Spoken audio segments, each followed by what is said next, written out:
Welcome back to online classes. Dear students, how are you?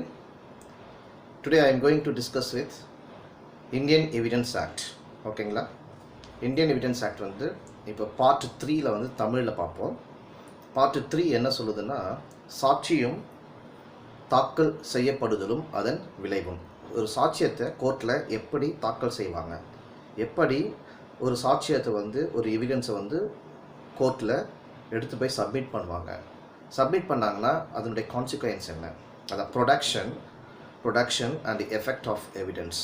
அதில் பார்த்தீங்கன்னா first point வந்து section 101லேருந்து 114 வரையும் பார்த்தீங்கன்னா பேர்டன் ஆஃப் ப்ரூஃப் பற்றி சொல்லுது. ஓகேங்களா? ஏன்னா இந்த பார்ட் 3 பார்த்தீங்கன்னா 101லேருந்து 167 வரையும் இந்தியன் எவிடன்ஸ் ஆக்டில் நம்மளுக்கு எக்ஸ்பிளைன் பண்ணுறாங்க. இந்த பார்ட் 3 இஸ் வெரி இம்பார்ட்டன்ட். நீங்கள் கோர்ட்டுக்கு போகிறீங்க அப்படின்னு சொன்னீங்கன்னா அந்த டைமில் முக்கியமான கோர்ட் ப்ரொசீஜரில் இந்த பார்ட்டில் இருந்தால் உங்களுக்கு கிரிமினல் ப்ரொசீஜர் கோடு, சப்ஸ்டியூஷன் எல்லாமே உங்களுக்கு வரும். இந்தியன் பீனல் கோடு வரீங்க, எல்லாமே இதில் இன்டர்லிங்கில் தான் வரும். சரிங்களா? So very important topic evidence ஆக்டில்.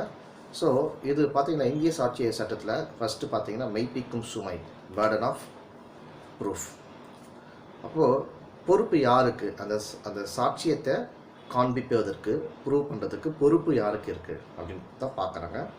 இது பாருங்கள், இந்திய சாட்சிய சட்டத்தில் பார்த்தீங்கன்னா சாப்டர் 7ல் சொல்கிறாங்க மெய்ப்பிக்கும் சுமை, பேர்டன் ஆஃப் ப்ரூஃப். செக்ஷன் 101லேருந்து 114, 101லேருந்து 114 வரை இதில் பற்றி அந்த செக்ஷன் பிரகாரம் 1 by 1 சொல்கிறாங்க. இப்போ பாருங்கள், மெய்ப்பிக்கும் சுமை அல்லது பொறுப்பு அல்லது பேர்டன் ஆஃப் ப்ரூஃப்னா அதுக்கு விளக்கம் என்ன, ஓகேங்களா? அதனுடைய எக்ஸ்பேன்ஷன் என்ன அப்படின்னா, ஒருத்தர் வந்து கேஸ் வந்து போடுறாங்கன்னு வச்சுக்கோங்க, வழக்கு தொடுத்து விட்டால் மட்டும் போதாது. ஏன்னா ஒரு கேஸ் வந்து கோர்ட்டில் ஃபைல் பண்ணுறாங்க, கேஸ் ஃபைல் பண்ணால் மட்டும் போதாதுங்க. அதில் கேஸ் ஃபைல் பண்ணவங்க அதில் வெற்றி பெறுபவர் யார், வெற்றி பெறாதவர் யார். ஏதோ கோர்ட்டுக்கு போனால் நான் தான் கேஸ் ஃபைல் பண்ணிட்டேன் எனக்கு வின் பண்ணிடும் அப்படின்லாம் கிடையாது. பட் அது ஒரு கேஸை ஃபைல் பண்ணாங்கன்னா அந்த கேஸு ஃபைல் பண்ணும்போது அந்த கேஸினுடைய வெற்றி பெற அந்த கேஸினுடைய முதன்மையான, ஓகேங்களா, முதன்மையான ஃபேக்ட், அந்த கேஸினுடைய உண்மையான ஃபேக்ட் அதை தாக்கல் செய்யணும். அப்போது யார் கேஸ் ஃபைல் பண்ணுறாங்களோ அவங்க தான் அந்த கேஸினுடைய சாராம்சம், அந்த வழக்கினுடைய பொருண்மைகள் அப்படின்னா உண்மைகள், அந்த வழக்கினுடைய உண்மைகள், வழக்கினுடைய காரணங்கள் அப்படின்னு சொல்லுவாங்க. பொருண்மைகள்னா ஃபேக்ட்டு. அந்த ஃபேக்டை வந்து அந்த கோர்ட்டில் கேஸு ஃபைல் பண்ணுறாங்க. அப்போது அதை ப்ரூவ் பண்ணுறதுக்கு வேண்டிய நிலைமையில் யார் இருக்கா, who is the proof of person. அப்போது மெய்ப்பிக்க வேண்டிய பொறுப்பு நிலையில் யார் ஃபைல் பண்ணுறாங்களோ அவர் தான். சரிங்களா? ஸோ இந்த மாதிரியான ஒரு பொறுப்பு, இப்படிப்பட்ட ஒரு லயபிலிட்டி, மெய்ப்பிக்கும் சுமை அப்படின்னா அந்த ப்ரூவ் பண்ணுற ஒரு பேர்டன் யாருக்கு இருக்குது, அல்லது ப்ரூவ் பண்ணுற லயபிலிட்டி, மெய்ப்பிக்கும் பொறுப்பு யாருக்கோ, இதுதான் proof of burden or proof of liability அப்படின்ட்டு சொல்கிறாங்க. ஏன்னா கேஸ் ஃபைல் பண்ணால் மட்டும் போதாது, அந்த ஃபைல் பண்ணுற அந்த ஃபேக்ட் உண்மையாக இருக்குது. ஓகேங்களா? அப்போது அவங்க ஃபேக்ட்டு உண்மையே இல்லைன்னா கேஸ் ஃபைல் பண்ண தோற்று போயிடுவார். ஓகேங்களா? அப்போ யார் வருவா, அடுத்தபடி யார் மேலே கேஸ் போட்டுறாங்களோ அவங்க அடுத்த ஆப்ஷன் அவங்களுக்கு தருவாங்க. 2 விதமாக இருக்குது இந்த பொறுப்பு. எங்கெங்கே வருது அப்படின்னா, உரிமையியல் மற்றும் குற்றவியல் ஆகிய 2 தரப்பட்ட வழக்குகளுக்கும் இது பொருத்தம்.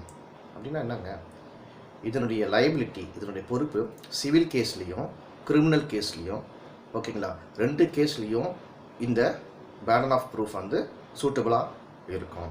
பேர்டன் ஆஃப் ப்ரூஃப் வந்து கிரிமினல் கேஸ் சைட்லேயும் நீங்கள் கிரிமினல் கோர்ட்லேயும் நீங்கள் போனாலும் ப்ரூஃப் பண்ணலாம், சிவில் கோர்ட்டில் போனாலும் ப்ரூஃப் பண்ணுறதுக்கான பேர்டன் ஆஃப் ப்ரூஃப் அவசியமாக இருக்குது. ஓகேங்களா? சரி, அந்த 2 விதம் பாருங்கள். மெய்ப்பிக்கும் பொறுப்பு, ஒருவரது வழக்கில் ஒருவரது கேஸ் போடும் பொழுது அந்த பொருண்மைகளை மெய்ப்பிக்கும் பொறுப்பு அப்படின்னா, அந்த கேஸ் போடுறா இல்லையா, கேஸ் ஃபைல் பண்ணுறா இல்லையா, கேஸ் ஃபைல் பண்ணுறவருடைய அந்த கேஸினுடைய உண்மையான காரணம் என்ன, அந்த ஃபேக்ட் என்ன, அப்போது பொறுப்பு, அதை மெய்ப்பிக்கும் பொறுப்பு வந்து யார் அப்படின்னு சொல்லிட்டு நம்ம இந்தியன் எவிடன்ஸ் ஆக்டில் செக்ஷன் 101 பிரகாரம் நம்மளுக்கு கொடுத்துருக்காங்க. அந்த burden of proving the facts of one's case. ரெண்டாவது பார்த்தீங்கன்னா அதில் அந்த வழக்கின் ஆரம்பத்திலே அந்த கேஸு ஸ்டார்ட் பண்ணுற இனிஷியல் ஸ்டேஜில் ஸ்டார்டிங்லேயோ அல்லது ஒரு குறிப்பிட்ட சாட்சியோ ஒரு கேஸை ஃபைல் பண்ணாங்கன்னா கேஸ் ஃபைல் பண்ணும்போது அது ஃபைல் பண்ணிடுவாங்க. ஃபைல் பண்ணோன்னு கேஸ் வந்து கோர்ட்டுக்கு வரும். கோர்ட்டுக்கு வந்தோடனே எங்கள் வேர் இஸ் யுவர் விட்னஸ், அந்த ஃபேக்ட்னா என்ன அப்படின்னு கேட்பாங்க.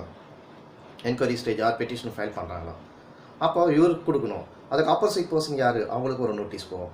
அப்போ அவங்க வரும்.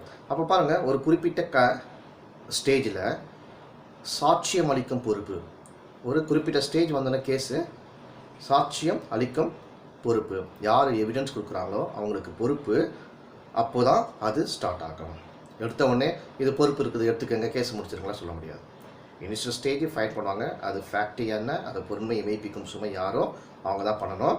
அது கேஸு ஹியரிங் கூடுவாங்க. ப்ரொசீஜிங் நடக்கும்போது கேஸ் ஃபைல் பண்ணும்பொழுது ஃபைல் பண்ணிட்ட பிறகு ஹியரிங் வரும். போத் சைட் நோட்டீஸ் வரும். யார் ஃபைல் பண்ணாங்களோ ஆப்போசிட் பர்சனுக்கு நோட்டீஸ் போவாங்க. கிரிமினல் சைட்னா சம்மன் போகும், ஓகேங்களா. ஸோ சிவில் சைட்னா நோட்டீஸ் போகும்.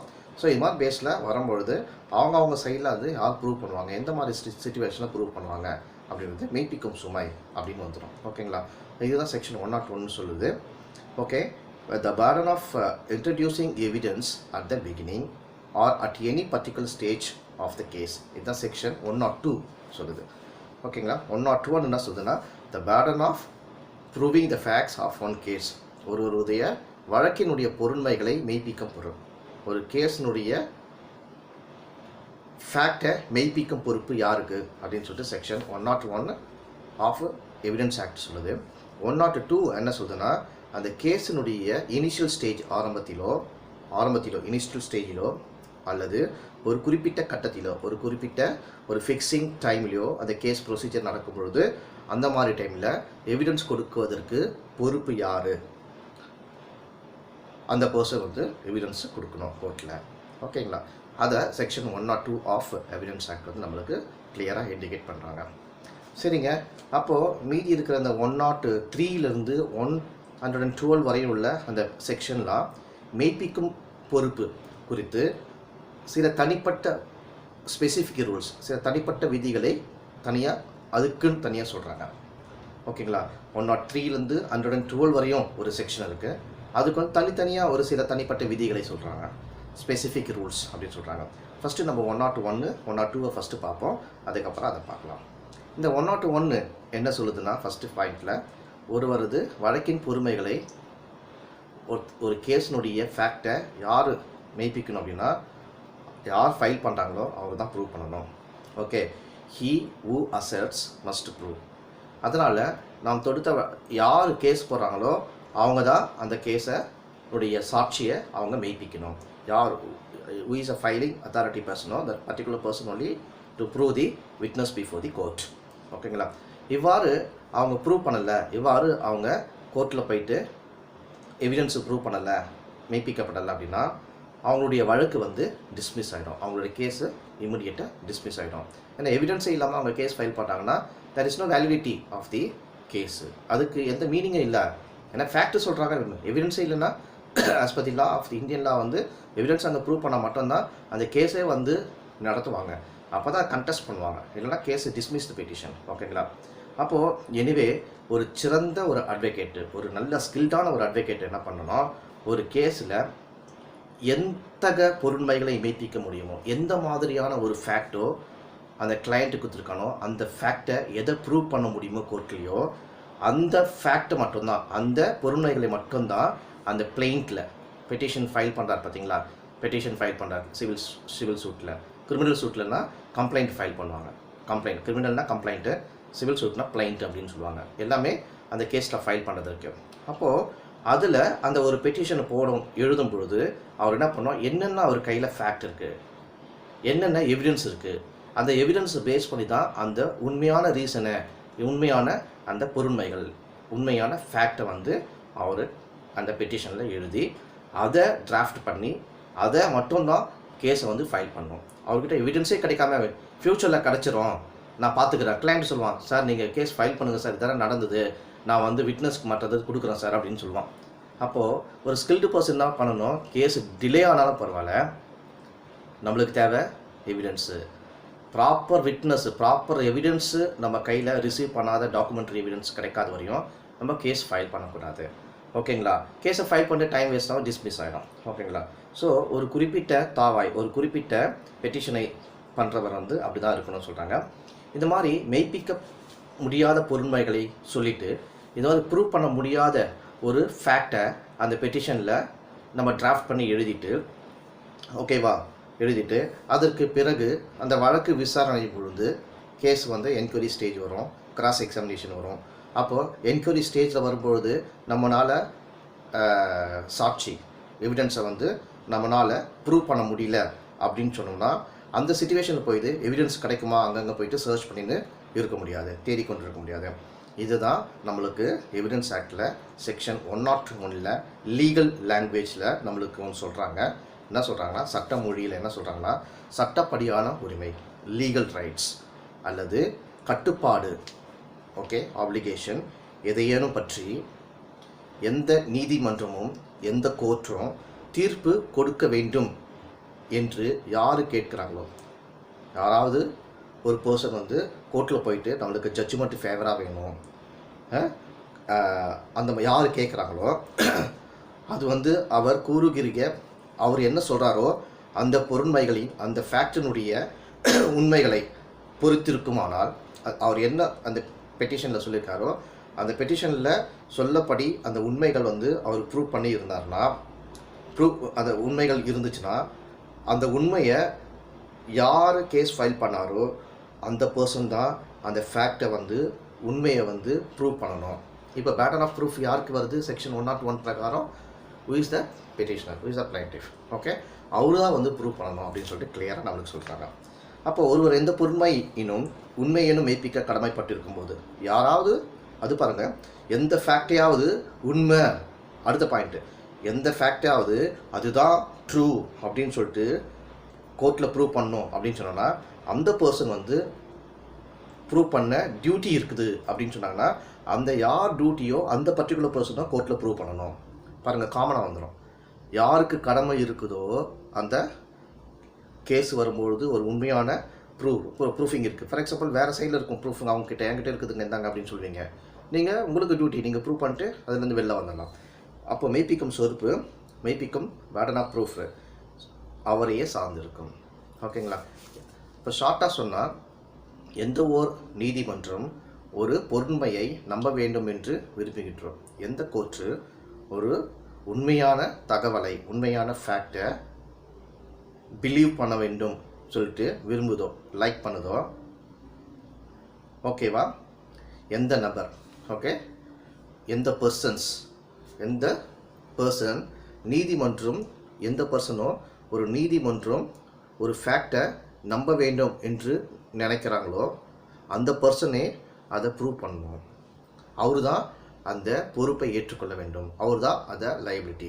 ஃபார் எக்ஸாம்பிள், நான் தான் அந்த கோர்ட்டில் கேஸ் ஃபைல் பண்ணுறேன், அந்த கேஸ் ஃபைல் பண்ணுறதுக்கு வந்து அந்த கோர்ட் வந்து நம்பணும், அப்போ அதை ப்ரூவ் பண்ணணும் அப்படின்னு சொன்னால் நான் என்ன கிளைண்ட் பெட்டிஷன் கொடுத்தனோ அந்த பெட்டிஷனுக்கான எவிடன்ஸை தாக்கல் பண்ணுவதற்கான பொறுப்பு யாருக்குன்னா எனக்கு தான். நான் தானே கேட்குறேன், அப்போ நான் தானே இப்போ போட்டிருக்க உண்மைகளை அப்போ நான் தான் கொடுக்கணும். இப்போ ப்ரூவிங் பேட்டர்ன் ஆஃப் ப்ரூஃப் என்னை பொறுத்தது செக்ஷன் 101. எக்ஸாம்பிள் சொல்கிறோம் பாருங்கள். ஒரு குற்றத்திற்காக பிஐ வந்து தண்டிக்க வேண்டும், பி என்ற பர்சன் வந்து பனிஷ் பண்ணணும் அப்படின்னு சொல்லிட்டு பி என்ற பர்சன் ஒரு அஃபென்ஸுக்காக பி என்ற பர்சனை பனிஷ் பண்ணணும் அப்படின்னு சொல்லிட்டு ஏ என்ற பர்சன் வந்து கோர்ட்டை வந்து கேட்குறாரு. எப்படி கேட்பார்? கேஸ் போட்டு கேட்பார். அப்போது இதற்கு என்ன பண்ணோம், என்ன கேட்குறாரு, ஏ கேட்குறாருல, அப்போ என்ன பண்ணோம், இதற்கு பி செய்த அஃபென்ஸை வந்து, பி செய்த குற்றத்தை வந்து யார் கேட்குறா? ஏ தானே கேட்குறாரு. இந்த ஏ தான் ப்ரூவ் பண்ணணும், விட்னஸ் கொடுத்து அவரை நீங்கள் பனிஷ் பண்ணுங்க அப்படின்னு சொல்லிட்டு ஏ தான் கோர்ட்டில் கேட்கணும். பேட்டர்ன் ஆஃப் ப்ரூஃப் ஏ தானே கேட்குறாரு, ஏ தான் ப்ரூவ் பண்ணணும். இதுதாங்க செக்ஷன் 101. சரிங்க, அடுத்த பாயிண்ட்டு, அது வந்து கிரிமினல் கேஸு. சிவில் அடுத்து பாருங்கள். பி அனுபவிக்கும் நிலத்தில் தமக்கு உரிமை உண்டு என ஏ கேட்குறார். பாருங்க, நீங்கள் தான் நான் எக்ஸு, நீங்கள் ஒய் வச்சுக்கோங்க. ஓகே,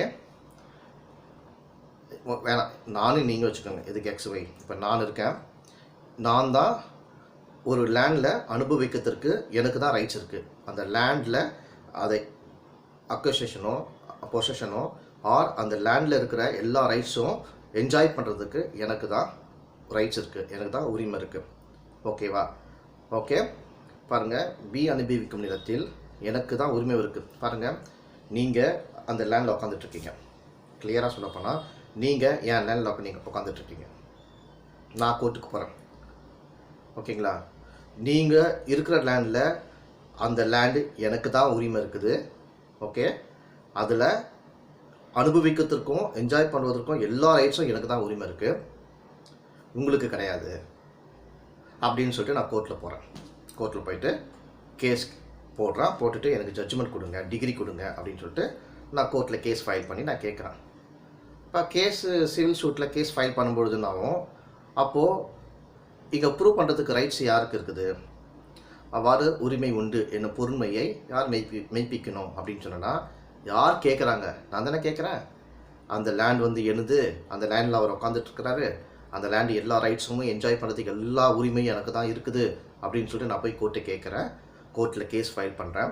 ஃபைல் பண்ணும்பொழுது அந்த பர்டிகுலரான எவிடன்ஸு, ப்ரூஃப் ஆஃப் ஃபேக்ட்டு எல்லாமே நான் தான் ப்ரூவ் பண்ணணும். நீங்கள் தனியாக உட்காந்துட்ருக்கீங்க. அந்த கேஸை நாட்டில் அந்த லேண்டை நான் தான் கிளைம் பண்ணுறேன். அப்போ நீங்கள் வந்து சைலண்ட்டாக இருக்கலாம். அப்போது ப்ரூவிங் நீங்கள் கண்டெஸ்ட் பண்ணுறீங்க வந்தாலும் உண்மையாக அந்த கேஸில் நான் வின் பண்ண அது உனக்கு எனக்கு ரைட்ஸ் இருக்குது அப்படின்னு சொல்லிட்டு கோர்ட்டு முடிவு பண்ணாது. நான் தான் வந்து ப்ரூஃப் பண்ணணும். அப்போ தான் கோர்ட்டு ஃபைனல் பண்ணணும். இதுதாங்க பேர்டன் ஆஃப் ப்ரூஃப். ஓகேங்களா? சரி, சிவில் கேஸு கிரிமினல் கேஸை பார்த்துட்டோம். இப்படி தான் செக்ஷன் 101 வந்து சிவிலுக்கும் சூட்டபிள் ஆகும், கிரிமினலுக்கும் சூட்டபிள் ஆகும். ஓகே, சரி, அந்த செக்ஷன் 101 கீழே அந்த மெய்ப்பிக்கும் பொறுப்பு இடம் மாறுமா, ப்ரூவ் பண்ணுறதுக்கான ஒரு பிளேஸ் வந்து சேஞ்ச் ஆகுமான்னு கேட்குறாங்க. அப்போது 101 படி, செக்ஷன் 101 ஆஃப் எவிடன்ஸ் ஆக்ட் படி ஒரு பொருண்மையை கூறுகின்றாரே, ஒரு ஃபேக்டை யார் சொல்கிறாரோ அவர் தான் அதை ப்ரூவ் பண்ணணும். ஒரு ரீசன், ஒரு ஃபேக்ட்டு இதுதான் இருக்குதுன்னு சொல்லிட்டு கேஸில் ஃபைல் பண்ணுறாரு யாரோ, அவரு தான் அந்த ப்ரூஃப் பண்ணணும். பேர்டன் ஆஃப் ப்ரூஃப் அவருக்கு தான் பேர்டன் இருக்குது, அவருக்கு தான் லைபிலிட்டி இருக்குது அப்படின்றாங்க. எனவே அந்த மெய்ப்பிக்கும் பொறுப்பு அவரிடத்திலே நின்றோம்.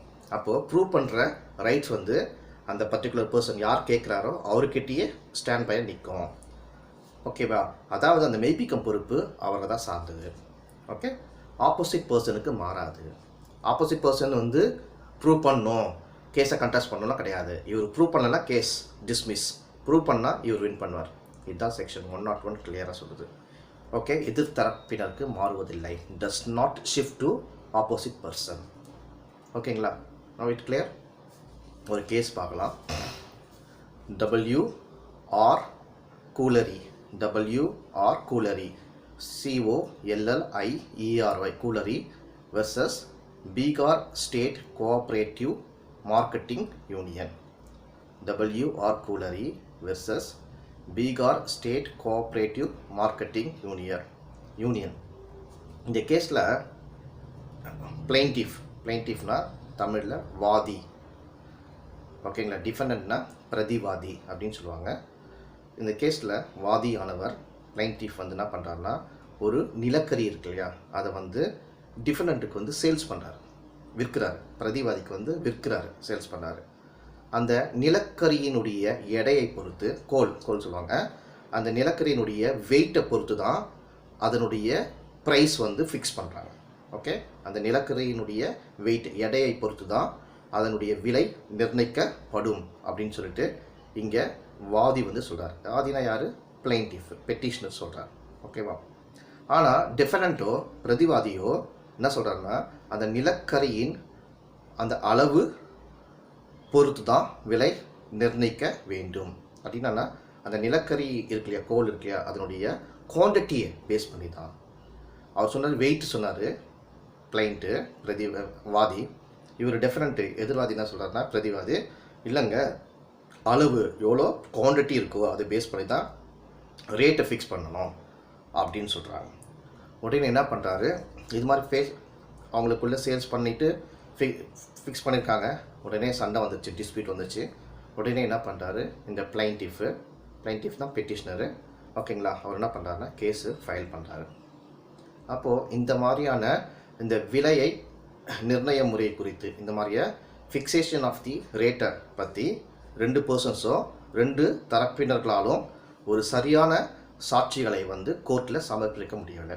2 பர்சன்ஸ்க்கும் அது ப்ராப்பரான ஒரு எவிடன்ஸ் வந்து கோர்ட்டில் ப்ரூவ் பண்ணணும், ஓகேங்களா. அப்படி ப்ரூவ் பண்ண மட்டும்தான் யார் ப்ரூவ் பண்ணுறாரோ அவங்களுக்கு ஃபேவராக வரும். இந்த போத் பர்சன்ஸும் பிளைன்டிஃபு கேஸ் போட்டாலும் இவரும் பண்ணலை, அவரும் பண்ணலை, 2 பேரும் அந்த எவிடன்ஸு சப்மிட் பண்ண முடியல கோர்ட்டில். அப்போ என்ன ஆகும், ஏன்னா இவர் கேட்குறாரு, அவரும் கேட்குறாரு, ஓகேவா. ஏன்னா இதை பாருங்கள், 2 பேரும் கேட்குறாங்க. இவர் இதை சொல்கிறாரு, யார் பிளைன்டிஃப் என்ன சொல்கிறாரு, வெயிட்டை பொறுத்து. ஆப்போசிட் பர்சன் டிஃப்ரெண்ட் வந்து குவான்டிட்டி பொறுத்து, அளவு பொறுத்து சொல்கிறாரு. அப்போ 2 பேரும் தான் கேட்குறாங்க டிஸ்பியூட்டு, 2 பேரும் கிளைம் பண்ணுறாங்க. 2 பேரும் போத் சைடை கிளைம் பண்ணும்போது அப்போ போத் சைடும் ப்ரூஃப் அங்கே கொடுக்கணும். அப்போது கேஸ் போட்டவர் யார், பிளைன்டிஃப் தான். அப்போ பிளைன்டிஃப் என்ன பண்ணார், அவரும் ப்ரூவ் பண்ண முடியல. ஆப்போசிட் பர்சன் எனக்கு வேணும்னு கேட்குறாரு, அவரும் ப்ரூவ் பண்ணலை. அப்போது ஃபைனலாக கோர்ட் என்ன டிசைட் பண்ணோன்னா, எதுவாக இருந்தாலுமே இந்த வழக்கை போட்டவங்க யார், கேஸ் ஃபைல் பண்ணவங்க யார், இதில் பிளைன்டிஃப் அப்படின்னா வாதி, அவரு தான் அந்த எடையினுடைய அடிப்படையில் விலை இதுதான் அப்படின்னு சொல்லிட்டு அதை மெய்ப்பிக்கணும், ப்ரூவ் பண்ணணும். ஏன்னா இதனுடைய எடை வெயிட்டேஜ் பொறுத்து தான் அந்த நிலக்கரி வந்து ரேட்டை ஃபிக்ஸ் பண்ணணும். இதுக்கு ஏதாவது ஒரு வெயிட்டேஜை பேஸ் பண்ணி நீங்கள் ஏதாவது வந்து வேறு எங்கேயா நீங்கள் வாங்கியிருக்கீங்களா, இந்த மாதிரி எதாவது போயிருக்கா, இந்த மாதிரி நீங்கள் 2 பேர் ஆல்ரெடி அக்ரிமெண்ட் போட்டிருக்கீங்களா, இந்த மாதிரி பேஸ் பண்ணி ஒரு ப்ரூஃப் ஆஃப் வந்து விட்னஸை வந்து கோர்ட்டில் நீங்கள் எவிடன்ஸை ஃபைல் பண்ணணும். அப்போ தான் உங்களுக்கு ஃபேவராக நாங்கள் போட முடியும். அப்போது 2 பேரும் பண்ண முடியல, ஓகே, பண்ண முடியல, டிஸ்மிஸ் ஆகிடும். அப்போது இங்கே பேர்டன் ஆஃப் ப்ரூஃப் யாருக்கு வந்திருக்கு, பிளைன்டிஃப், ஓகேங்களா. இதாங்க இந்த கேஸில் ஜட்ஜ்மெண்ட் போட்டாங்க. ஓகே ஸ்டூடெண்ட்ஸ், நம்ம ஃபஸ்ட்டு பாயிண்ட் பார்த்தோம். ஏன்னா 101, 102வும் இதில் பார்க்கலாம். அதுக்கப்புறம் 103லேருந்து கொஞ்சம் டிஃப்ரெண்ட்டாக போகுதுன்னு சொல்கிறோம் இல்லையா, அதனால் 102வும் இதே வீடியோவில் பார்த்துருவோம். அதுக்கப்புறம் மற்றதை வந்து ஃப்ரீயாக பார்க்கலாம். 102 என்ன சொல்லுது, section of evidence act.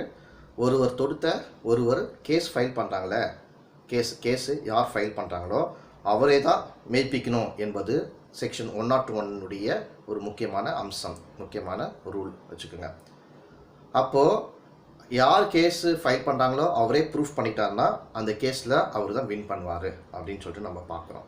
Proof பண்ணலைன்னா இந்த கேஸு டிஸ்மிஸ் ஆகிடும், ஓகேங்களா.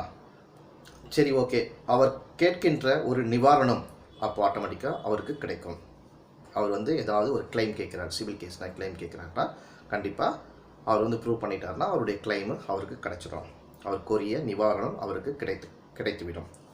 ஆனால் இங்கு பார்த்தீங்கன்னா இங்கே செக்ஷன் 102ல் யாருக்கு வரும்னா, அவரது வழக்கை எதிர்த்து இந்த கேஸு பிளைன்டிஃப் பெட்டிஷனருடைய ஆப்போசிட்டுக்காக யார் வருவார், டிஃபரெண்ட் எதிரால் வருவார், ஆப்போசிட் பார்ட்டி வருவார்.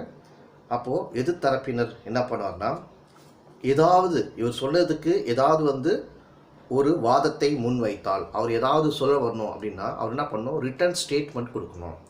சிவில் கேஸாக இருந்தால் ரிட்டன் ஸ்டேட்மெண்ட், அதர்வைஸ் கவுண்டர் அப்படின்னு சொல்லுவாங்க.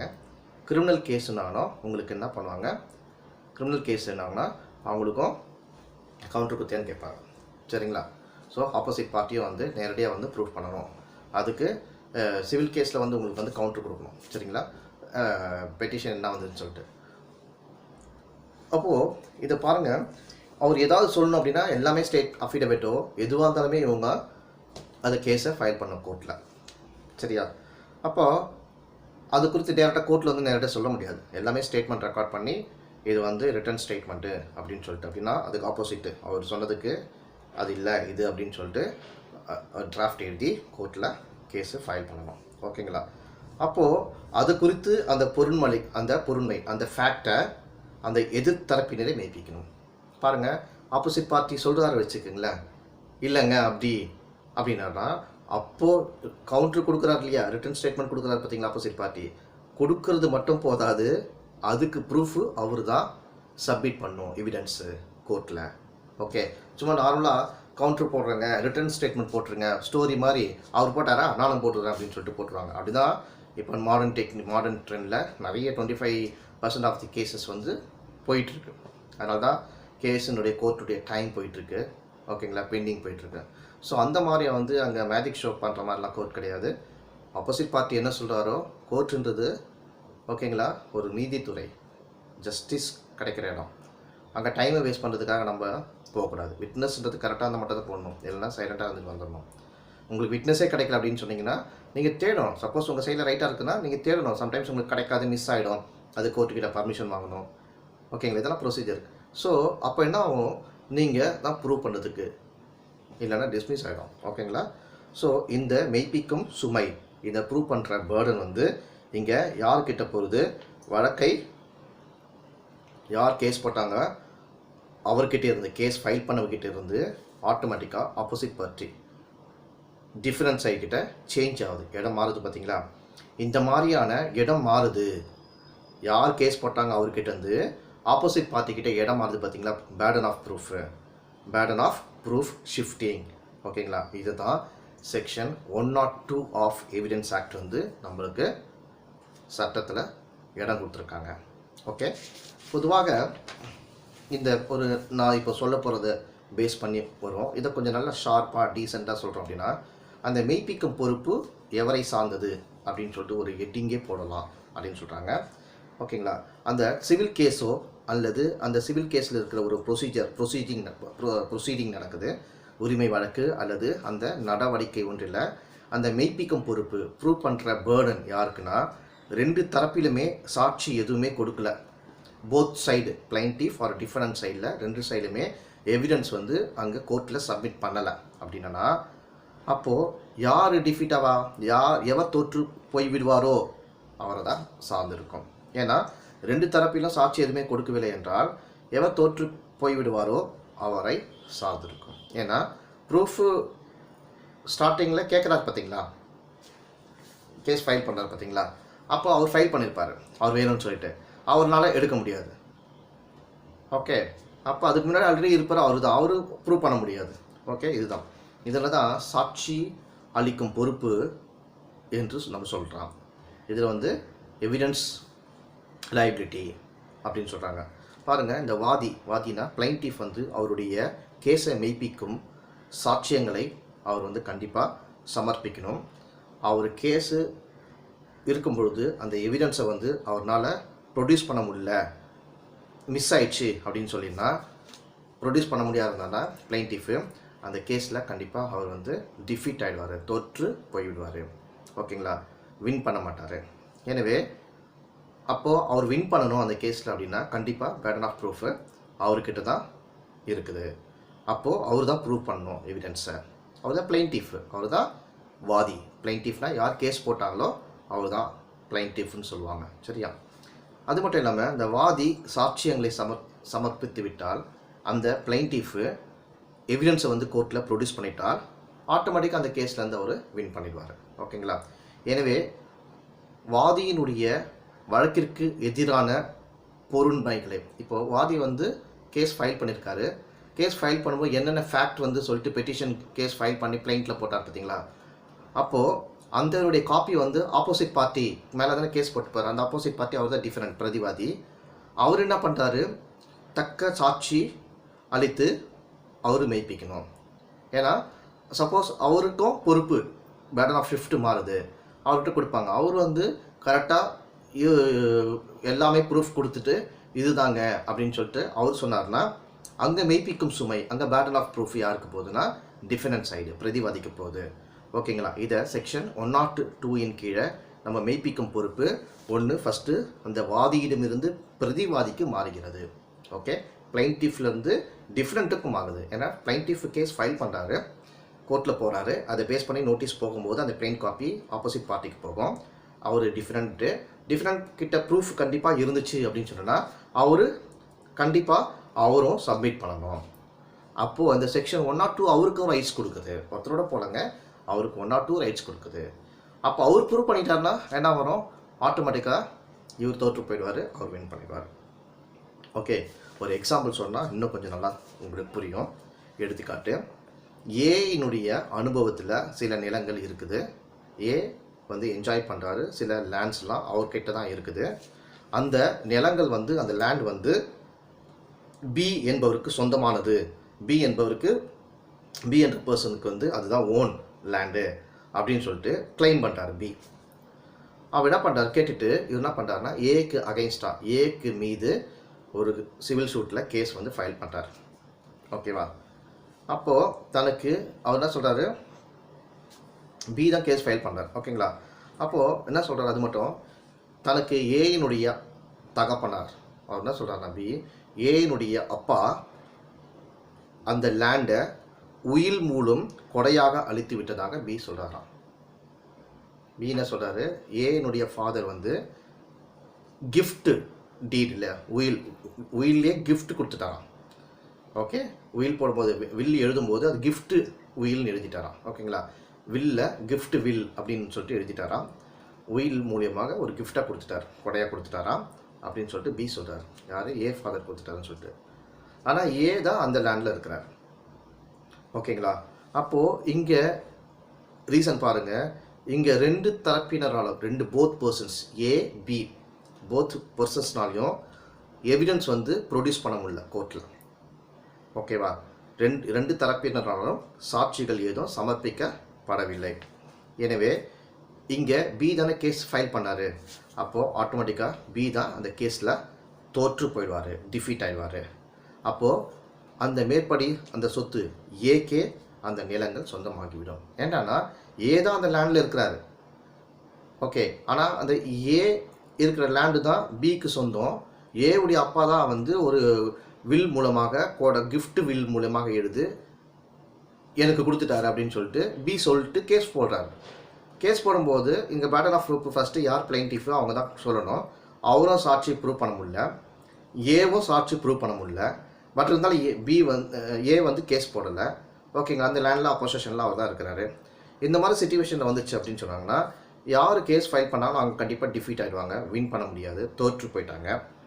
அப்போது ஏவும் ப்ரொடியூஸ் பண்ண முடியல. இந்த மாதிரி சிச்சுவேஷனில் என்ன ஆயிடுச்சுன்னா ஏக்கே அந்த லேண்ட் வந்து ஓனர் சொந்தமாகிடும். ஏன்னா இவர் தோற்று போயிட்டோன்னா ஆட்டோமேட்டிக்காக யாருக்கு வந்துடும், ஏவே. பி தோற்று போயிட்டோன்னா ஆட்டோமேட்டிக்காக ஏ தான். அப்போது ஏ லேண்டு தான். ஏன்னா ஏ வந்து யாரும் டிஸ்டர்ப் பண்ணலாம், அவர் பார்த்துட்டு இருக்கிறாரு. அவர் தொந்தரவு பண்ணால் அவரால் ப்ரூவ் பண்ண முடியல, அவ்வளோதான். அவர் காலங்காலமாக அங்கே தான் இருக்கிறார்.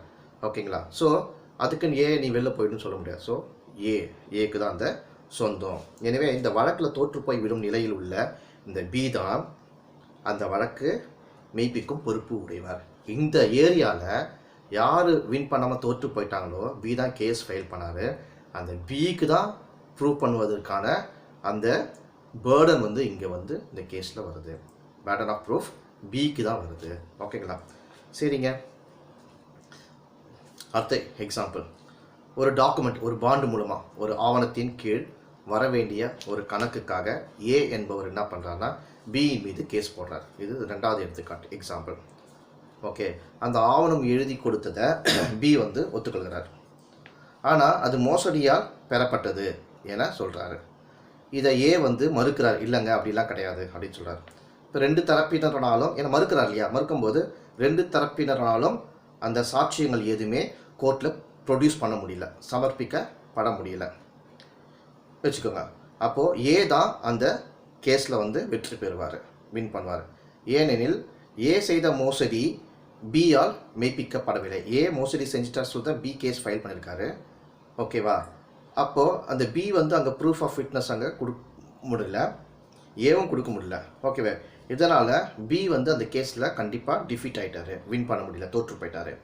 எனவே ஏ செய்த மோசடியை மெய்ப்பிக்கும் பொறுப்பு யாருக்குன்னா இந்த பிஏ தான் சார்ந்தது. பேர்டன் ஆஃப் ப்ரூஃப் இந்த கேஸில் பி தான் இருக்குது. அப்போது பி வந்து அங்கே வந்து ப்ரூவ் பண்ணதுனால ஏ வந்து மோசடி செஞ்சார் என்று சொல்ல முடியாது.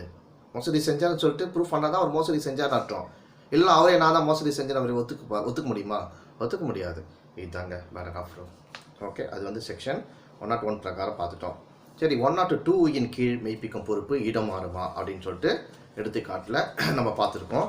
அதை பாருங்கள். நம்ம ஏற்கனவே நம்ம பார்த்தது தான் மெய்ப்பிக்கும் பொறுப்பு. இந்த இதில் வந்து ஷிஃப்ட் மாறுது நம்ம பார்த்தோம். இதனை மெய்ப்பிக்கும் பொறுப்பு என்னன்னா மாறாது என்பதற்கு உண்டான விதி விலக்கு கூட இருக்குது. பாருங்கள், 102ல் வந்து ஒரு எக்ஸம்ஷன் இருக்குது அப்படின்னு சொல்கிறாங்க. இதில் என்னங்கன்னா இந்த ரைட்ஸு உரிமை அல்லது குற்ற வழக்கு நடப்பில் இருக்கையில் சிவில் கேஸு கிரிமினல் கேஸ் வந்து ப்ரொசீடிங்கில் இருக்கும் பொழுது அந்த மாறக்கூடிய பொறுப்பை குறித்து இந்த செக்ஷன் 102 தவிர பாருங்கள் 102 தவிர செக்ஷன் 103 அப்புறம் 106 அதுக்கப்புறம் 106லேருந்து 107 108 109 110 111 அண்டு 114 111 112 கிடையாது, அடுத்தது 114. நல்லா கேட்டுக்கோங்க. இதான் 102 கீழ் மெய்ப்பிக்கும் பொறுப்பு இடம் மாறுமான்னு ஒரு கொஸ்டின் நான் கேட்குறேன். நம்ம ஏற்கனவே பார்த்த மாதிரி தான் மெய்ப்பிக்கும் பொறுப்பு இந்த பிரிவின் கீழ் மாறக்கூடியது தான் 102 பிரகாரம். ஆனால் இதனை மெய்ப்பிக்கும் பொறுப்பு மாறாது அப்படின்னு ஒருத்தர் சொல்லுவாங்க.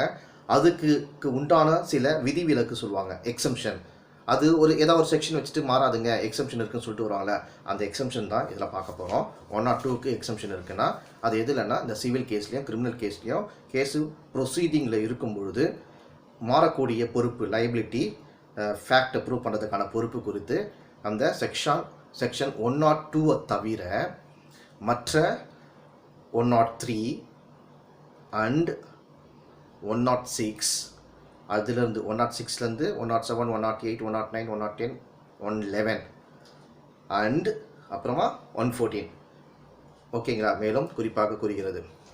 இதை பேஸ் பண்ணி நம்ம 1 by 1 நம்ம அடுத்த கிளாஸில் பார்க்க போகிறோம். ஓகேங்களா? ஏன்னா இதில் இந்த டாப்பிக்கை கண்டிப்பாக எக்ஸம்ஷன் கேட்டகரி தான் நம்ம பார்க்க போகிறோம். இப்போ சொன்ன செக்ஷனை அடுத்த வீடியோ கிளாஸில் நம்ம பார்க்கலாம், ஈஸியாக இருக்கும். ஓகே ஸ்டூடெண்ட், பாய்.